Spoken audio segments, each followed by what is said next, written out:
আমরা geometry 2D এবং 3D নিয়ে আলোচনা করছিলাম। সেখানে বিগত বছরের যে আনুমানিক প্রশ্ন, সেই প্রশ্ন আমি আলোচনা করব। প্রথম প্রশ্ন, P and PV are two tangents to the conic l by R equals to 1 minus e cos theta at the points whose vectorial angle are alpha, beta, so that PS bisects angle ASB where S is the focus of the conic. এই প্রবলেমটার solution আগে আমরা করেছি, আবার নতুন করে আমরা এই সলিউশনে আসবো। সেক্ষেত্রে আমরা ট্যানজেন্টের ইকুয়েশন পড়েছিলাম l by R equals to 1 minus e cos theta। যদি কার্ভটা হয়ে যায়, এখানে দুটো পয়েন্টে ট্যানজেন্ট ইকুয়েশন বার করতে হবে, অ্যাট আলফা অ্যাট বিটা। প্রাথমিকভাবে equation of the tangent at alpha and beta, এক্ষেত্রে আমরা বলতে পারি L by R equals to minus e cos theta plus cos theta minus alpha. এটা alpha point equation of tangent. Beta পয়েন্টটা হবে কি L by R equals to minus e cos theta plus cos theta minus beta. এটা equation of tangent at theta equals to beta পয়েন্টটা হলো। এখন এই যে ট্যানজেন্ট পি এবং পি, এর মধ্যে কমন পয়েন্টটা হচ্ছে পি, অর্থাৎ পি এর ভেক্টরিয়াল অ্যাঙ্গেল এই দুটোকে আমরা সমাধান করলেই পেয়ে যাব। সেক্ষেত্রে যদি কম্পেয়ার করি এল বাই আর, ডান দিকটা দুটো একই হয়ে যাবে। এখান থেকে সমাধান করা হয়েছে cos C minus cos D. Cos C minus cos D formula লাগানো হয়েছে সাইনের আকারে, দুটোর গুণফল আকারে এসেছে। দুটোর গুণফল যদি জিরো হয়ে যায়, সেক্ষেত্রে আমাদের সাইন অফ যে অ্যাঙ্গেলটা আছে এটা জিরো হতে হবে, আবার এই অ্যাঙ্গেলটা জিরো হতে হবে। তো এখান থেকে alpha minus beta by two not equals to zero হবে। কেন? যদি ইকুয়ালস টু জিরো হয়ে যায়, তাহলে alpha minus beta by two equals to zero হয়ে গেলে alpha minus beta equals to zero, that is alpha equals to beta. অর্থাৎ alpha এবং বিটা এই যে দুটো পয়েন্ট, এই দুটো পয়েন্ট আলাদার জায়গায় এক হয়ে যাবে। তো এক্ষেত্রে যে পয়েন্টগুলো নেওয়া হয়েছে আলফা বিটা যে ভেক্টর অ্যাঙ্গেল, এগুলো আলাদা পয়েন্ট, তাই আলফা কখনোই বিটার সাথে সমান হবে না, যার জন্য এটা নট ইকুয়ালস টু জিরো। তাহলে একটা অপশনে পড়ে থাকছে, সেটা হচ্ছে থিটার মানটা হচ্ছে alpha plus beta by two. এখান থেকে আমরা ইজিলি বলতে পারি পিএসটা বাইসেক্ট করছে অ্যাঙ্গেল এএস বিকে। আমরা পরবর্তী প্রবলেমে আসব। পরবর্তী প্রবলেম বলা হয়েছে find the equation of the plane containing the line y by b plus z by c equals to 1, x equals to 0 and parallel to the line x by a minus z by c equals to 1, y equals to 0। এই প্রবলেমটা আমরা করব। তাহলে আমাকে একটা straight line দেওয়া রয়েছে, straight লাইনটা দুটো প্লেনের আকারে রয়েছে, বলা রয়েছে সেই স্ট্রেট লাইনটা 2 নম্বর যে স্ট্রেট লাইন তার সাথে প্যারালাল হবে। আমাকে find the equation of the plane containing the line, প্রথমে আমাদের বার করতে হবে যে এই লাইনটাকে কন্টেন্ট করে একটা প্লেনের ইকুয়েশন, যে প্লেনটা প্যারালাল টু দ্যাট লাইন হবে। তো এরও সমাধান আমরা করেছি। এই সমাধানটা আমরা আবার নতুনভাবে দেখব। এই প্রবলেমটা এটা নিয়ে সমাধান আলোচনা করেছিলাম। তো আমরা প্রাথমিকভাবে জানি এই দুটো প্লেনকে, এই দুটো মানে অ্যাকচুয়ালি দুটো প্লেন নিয়ে একটা লাইন হয়েছে, এই লাইনকে কন্টেন্ট করে প্লেনের ইকুয়েশন কী হয়ে যাবে না, এই দুটো প্লেন মিলে যে লাইনটা হয়েছে সেই লাইনটাকে কন্টেন্ট করে প্লেনের ইকুয়েশন হয়ে যায় প্রথম ইকুয়েশনটা প্লাস ল্যামডা ইন্টু দ্বিতীয়টা। তো সেক্ষেত্রে আমরা জানি ডান দিকটা জিরো করতে হয়, তাই y by b plus z by c minus 1 plus lambda into x equals to 0, equation of any plane through the first line, এটা আমরা জানি। এখন এই প্লেনটা এবং পরবর্তী যে লাইনটা রয়েছে সেই লাইনটার সাথে প্লেনটা কী হবে, প্যারালাল। তো সেক্ষেত্রে আমরা দ্বিতীয় ইকুয়েশনটা থেকে একইরকমভাবে প্লেনের ইকুয়েশনটা বার করে নিয়েছি। কন্টেনিং দ্য প্লেনের ইকুয়েশন কী হয়ে যাবে না, একইরকমভাবে এটা z x by a minus z by c minus 1 plus mu y equals to 0।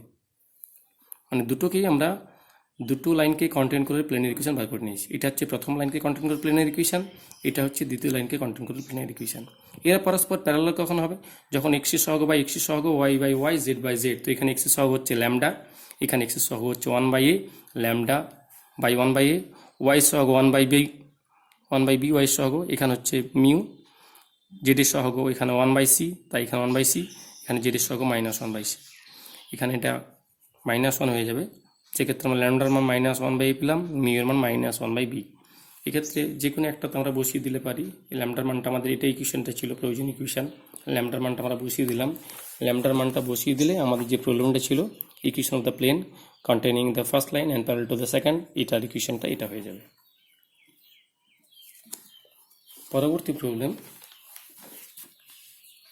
Find the equation of the sphere for which the circle x square plus y square plus z square plus 7y minus 2z plus 2 equals to 0, 2x plus 3y plus 4z plus 8 equals to 0 is a great circle। তো আমরা জানি কোনো একটা স্ফিয়ারকে plane দিয়ে কাট করলে একটা circle হয়। এক্ষেত্রে যে সার্কেলটা হয়েছে এটাকে আমাদের দেখাতে হবে এটা একটা গ্রেট সার্কেল। তো গ্রেট সার্কেলের ক্ষেত্রে আমরা জানি গ্রেট সার্কেলটা হচ্ছে সেই সার্কেল যার সেন্টার এবং স্ফিয়ারের সেন্টার হয়ে যাবে একটাই। গ্রেট সার্কেল হলে স্ফিয়ারের সেন্টার এবং সার্কেলের সেন্টার একটাই হয়ে যাবে।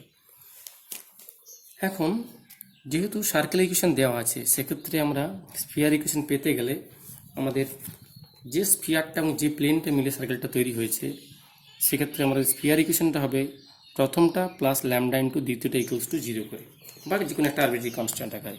এই প্রবলেমটা আমরা আসবো, প্রবলেম নাম্বার 8। অনেকটা একই রকমের প্রবলেম, ডাটাগত কিছু পার্থক্য রয়েছে, কিন্তু ধরনটা একই রকমের রয়েছে। এটা একটা স্ফিয়ার, এটা প্লেন দিয়ে কাট করেছে, তবে সার্কেল হয়েছে এবং এটা গ্রেট সার্কেল হয়েছিল।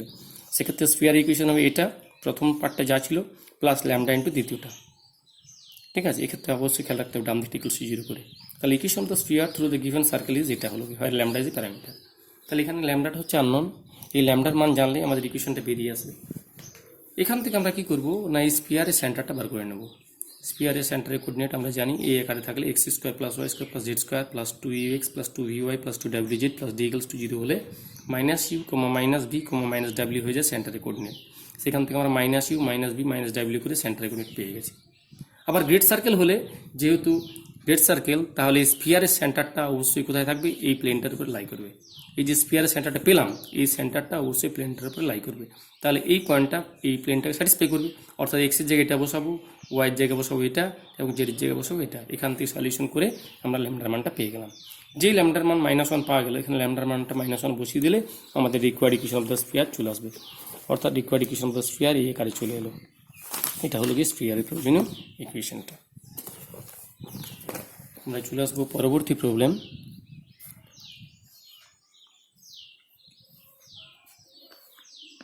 Find the position of the image of, পয়েন্টটা দেওয়া রয়েছে 1,3,4 on the plane 2x minus y plus z plus 3 equals to 0।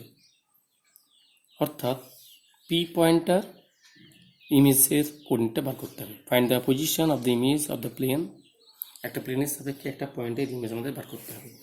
সেক্ষেত্রে আমরা এর সলিউশন কীভাবে পাবো, এটা আমরা আলোচনা করেছিলাম, এটাকে আমরা আবার নতুনভাবে আলোচনা করব। তো প্রাথমিকভাবে আমরা যদি দেখি, কোনো প্লেনের সাপেক্ষে যেটা ইমেজ হবে গিয়ে, সেই ইমেজটা এই প্রবলেমটার প্রাথমিক পার্টটা আমাদের হবে। এর আগে আমরা একটা বিষয় দেখে নিই, সেই বিষয়টা হলো কি, এই ছবিটা কেমন ধরনের হবে। এই ছবিটা আমাদের গুরুত্বপূর্ণ, এই ছবিটা থেকে ধারণাটা আসবে। সাপোজ এটা হচ্ছে আমাদের প্লেনটা, এটা প্লেনটা, গিভেন প্লেনটা, এই পয়েন্টটার আমি ইমেজ পাবো। তাহলে এই পয়েন্টটার ইমেজ পেতে গেলে কি হবে না, এই যে লাইনটা, এই লাইনটা বি এইরকম জায়গাতে যদি পি পয়েন্টটা পি হয়, এর ইমেজ হবে পি ড্যাশ। পি পয়েন্টের ইমেজ হবে পি ড্যাশ এই প্লেনের সাপেক্ষে। সেক্ষেত্রে এই পি এবং পি ড্যাশ পয়েন্টের যেটা মিডিল পয়েন্ট, এই মিডিল পয়েন্টটা কি থাকবে না, এই প্লেনটার উপরে থাকবে। পি এবং পি ড্যাশ পয়েন্টের যে মিডিল পয়েন্টটা, সেটা এই প্লেনের উপরে থাকবে। তো আমরা প্রাথমিকভাবে যে প্লেনের ইকুয়েশনটা দেওয়া আছে, আমাদের 2x minus y plus z plus 3 equals to 0, এবং পি পয়েন্টটা দেওয়া রয়েছে 1,3,4 1,3,4। তাহলে যেহেতু পি পয়েন্টের কোঅর্ডিনেট 1,3,4 এবং এই প্লেনটার ইকুয়েশন জানা, তাহলে আমরা এই লাইনটার ইকুয়েশন বার করতে পারবো। কারণ এই লাইনটা হচ্ছে কি এই প্লেনটার সাথে লম্ব লাইন, লম্ব সরলরেখা। তাহলে প্লেনটার সাথে যদি লম্ব সরলরেখা হয়, তাহলে এই প্লেনের যে ডিআরএস, সেটাই হচ্ছে কি এই লাইনটার ডিআরএস।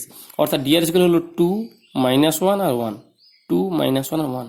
তাহলে প্রথমত আমরা একটা লাইন বার করব, যে লাইনটা 1,3,4 দিয়ে পাস করে এবং যার ডিআরএস হচ্ছে 2, -1, সেক্ষেত্রে আমাদের সেই ফর্মুলা ছিল x minus x1 by l, y minus one by m, z minus z1 by n. অর্থাৎ এখানে হয়ে যাবে x মাইনাস 1 বাই, এটা হচ্ছে 2, ওয়াই মাইনাস পয়েন্টটা -3 বাই -1, জেড মাইনাস 4 বাই 1। এটা হচ্ছে লাইনটা, কোন লাইনটা, এটা হচ্ছে পিপিডাস লাইনটা, এটা হচ্ছে পিপিডাস লাইনটা। এই পিপিডাস লাইনটা হলে এর উপরে আরবিটারি পয়েন্ট, যেটা হচ্ছে আমাদের পিডেস্টের কোঅর্ডিনেট, সেটা পেতে গেলে আমরা এটাকে আর ধরে নিই। আর ধরে নিলে কী হবে কি, 2r, 1, 2r প্লাস 1 মাইনাস আর প্লাস 3 আর প্লাস 4, এটা হয়ে যাবে পিডেস্টের কোঅর্ডিনেট। এটা হচ্ছে কার কোঅর্ডিনেট, পিডেস্টের কোঅর্ডিনেট। এখন পি এবং পিডেস্টের কোঅর্ডিনেটগুলো যোগ করে তাকে 2 দিয়ে ভাগ করলে যে পয়েন্টটা পাবো, সেটা এই প্লেনটার উপরে থাকবে। আমরা বই থেকে সরাসরি চলে আসছি সলিউশনের ভঙ্গিমায়। তো আমরা কি বললাম, let us find the image of the point 1,3,4 in the plane 2x minus y plus z plus 3 equals to 0. The equation of the line through 1,3,4 and perpendicular to the plane are, প্লেনের যেগুলো DRS ছিল 2, -1, 1 এবং 1,3,4 দিয়ে যাবে, এটা আমরা বসিয়ে দিলাম। বসিয়ে দিলে একটা আরবিট্রারি পয়েন্ট নিয়েছি, এই পয়েন্টটাই ছিল আমাদের, যেটা পিডেস্ট্রিক কোঅর্ডিনেট দেখলাম আমরা, এটা পিডেস্ট্রিক কোঅর্ডিনেট, সেই পিডেস্ট্রিক কোঅর্ডিনেটটা এই আকারে এলো। এর R1 ধরেছি, আমরা R ধরেছিলাম। এরপর এই যে পয়েন্টটা এবং 1,3,4 এদের যে মিডিল পয়েন্ট, সেই মিডিল পয়েন্টটা এই দুটো যোগ করে 2 দিয়ে ভাগ করতে হবে। তাহলে 2R1 + 1 + 1/2 এগুলো যোগ করা হলো। যোগ করার পরে any point on the line, if its image, if it is in the image point, then the middle point of the joining line, joining the point এত lies on the plane। এরপর যা হোক এরা এই জিনিসটা লিখেছে মিডিল পয়েন্ট আকারে করে, এই যে এই পয়েন্টটা লাই করবে, যেটা আমরা বলছিলাম। তাহলে এই দুটো যোগ করে 2 দিয়ে ভাগ করে এই পয়েন্টটা লাই করবে কোন প্লেনটার উপরে, এটার উপরে। সেখান থেকে R1 মানটা পাওয়া গেছে। R1 মানটা যেই পাওয়া গেলো, R1 মান পাওয়া গেলে সেই R1 মানটা বসিয়ে দিলে কার কোঅর্ডিনেট পাওয়া যাবে, পিডেস্টের। এই পিডেস্টটাই হচ্ছে কি পি পয়েন্টের হচ্ছে ইমেজ, এই পিডেস্টটাই হচ্ছে পি পয়েন্টের ইমেজ, পিডেস্ট পয়েন্টটা হয়ে গেলে পি পয়েন্টের ইমেজ।